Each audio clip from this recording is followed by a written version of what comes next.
Tema renungan firman Tuhan untuk renungan hari ini adalah dititipi harta yang indah, jangan disia-siakan. Ayat Alkitab yang kita baca sesuai bacaan Sabda Bina Umat GPIB hari ini adalah dari 2 Timotius 1 ayat 13 sampai dengan ayat 18 yang berbunyi sebagai berikut. Peganglah segala sesuatu yang telah engkau dengar dari aku sebagai contoh ajaran yang sehat, dan lakukanlah itu dalam iman dan kasih dalam Kristus Yesus. Peliharalah harta yang indah yang telah dipercayakannya kepada kita melalui Roh Kudus yang tinggal di dalam kita. Engkau tahu bahwa semua mereka yang di daerah Asia berpaling dari aku, termasuk Figelus dan Hermogenes. Tuhan kiranya mengaruniakan rahmat-Nya kepada keluarga Onesiforus yang telah berulang-ulang menyegarkan hatiku. Ia tidak malu menjumpai aku di dalam penjara. Ketika di Roma, ia berusaha mencari aku dan sudah juga menemui aku. Kiranya Tuhan menunjukkan rahmat-Nya kepadanya pada hari itu.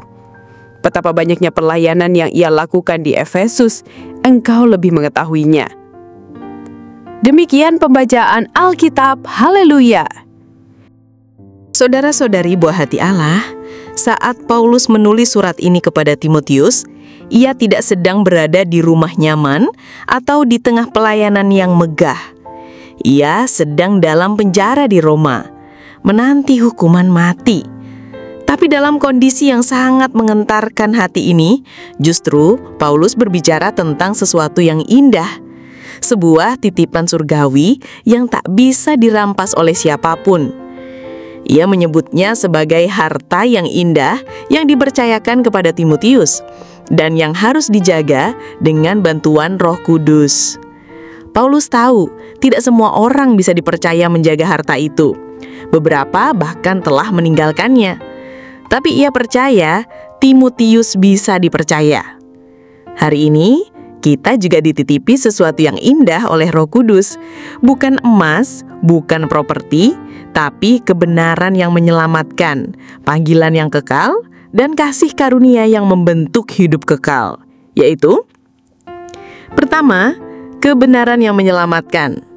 Itu adalah Injil Kristus yang murni, atau kabar baik tentang keselamatan oleh anugerah, bukan karena usaha manusia. Ini adalah fondasi iman kita. Paulus menyebutnya sebagai pola ajaran yang sehat, ayat 13, yang harus dijaga dan tidak bisa diubah. Di tengah dunia yang suka memelintir kebenaran demi kenyamanan, harta yang sangat penting ini menjadi langka. Ini bukan sekadar informasi rohani, tapi kebenaran yang bisa mengubah hidup selamanya. Kedua, panggilan yang kekal.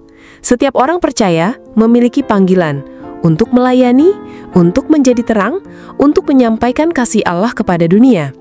Ini bukan sekadar pekerjaan gereja, tapi tujuan hidup surgawi yang melekat pada identitas kita di dalam Kristus. Panggilan bukan untuk ditunda, bukan untuk dipilih-pilih, tapi untuk dijalani dalam kesetiaan. Ketiga, kasih karunia yang membentuk hidup kekal. Kita hidup bukan dengan kekuatan sendiri, tapi oleh kasih karunia, yaitu kuasa Allah yang bekerja dalam kelemahan kita. Ini adalah harta yang membentuk karakter, mengubahkan hati, dan mempersiapkan kita menjadi warga kerajaan Allah. Ini adalah kekayaan ruhani yang membuat hidup kita berarti, bahkan di tengah penderitaan. Lalu pertanyaannya bagi kita, apakah kita sadar dan menjaga titipan itu, atau justru melupakannya demi kesibukan dunia? Di tengah kehidupan modern, banyak orang malah lebih fokus menjaga reputasi daripada menjaga kebenaran. Kita lebih takut kehilangan followers di media sosial daripada kehilangan arah ruhani. Kita bisa lupa bahwa hidup ini bukan milik kita, tapi amanat yang harus dipertanggungjawabkan. Paulus bahkan menyebut orang-orang yang dulu setia, tapi kini meninggalkannya, seperti Figelus dan Hermogenes. Artinya, bukan semua orang yang awalnya setia, memelihara harta yang berharga itu, akan berakhir setia. Jadi mari kita jujur, apakah kita masih menjaga harta yang Tuhan percayakan itu? Apakah kita masih setia pada pola ajaran yang sehat, atau mulai menciptakan versi kita sendiri karena lebih nyaman? Jika hari ini kita merasa telah lalai menjaga warisan rohani itu, mari kita akui. Jangan malu untuk kembali. Tuhan masih memanggil kita untuk menjaga dengan setia, dan bukan dengan kekuatan sendiri, tetapi bersama Roh Kudus yang tinggal di dalam kita. Mari kita ulangi bersama-sama mantra iman ini. Aku dititipi harta yang indah oleh Roh Kudus. Aku tidak akan menyia-nyiakannya. Aku akan menjaganya dengan kasih, kuasa, dan kesetiaan. Aku pewaris kerajaan yang kekal. Mari kita akhiri renungan ini dengan doa dan juga yang kita nyanyikan. Tuhan, kalau kami ampuni kami. Hari ini kami mau kembali menjaga, merawat dan memuliakan apa yang Kau percayakan.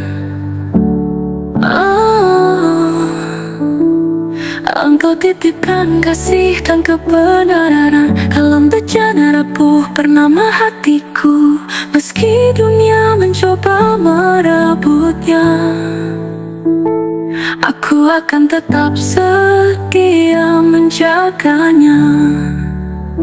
Hartamu ku terima dengan iman, takkan ku lepas demi kenyamanan. Dengan Roh-Mu aku dijagai, ku kan setia hingga akhir hidupku. Bukan nama, bukan kekayaan yang Kau taruh di dalam jiwaku, tapi Injil dan panggilan hidup yang kekal, tak ternilai harganya. Hartamu ku terima dengan iman, takkan ku lepas demi kenyamanan. Dengan Roh-Mu aku dijagai, ku kan setia hingga akhir hidupku. Bukan nama, bukan kekayaan yang Kau taruh di dalam jiwaku, tapi Injil dan panggilan hidup yang kekal, tak ternilai harganya. Hartamu ku terima dengan iman, takkan ku lepas demi kenyamanan. Dengan Roh-Mu aku dijagai, ku kan setia hingga akhir hidupku. Ajarku menjaga walau tak terlihat, ajarku setia meski banyak yang pergi.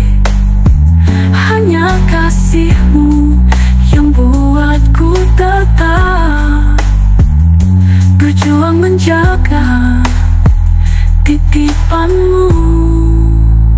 Hartamu ku terima dengan iman, takkan ku lepas demi kenyamanan. Dengan Roh-Mu aku dijagai, ku kan setia hingga akhir hidupku. Harta-Mu ya Tuhan, tetaplah dalam hatiku sampai nafasku kembali kepadamu.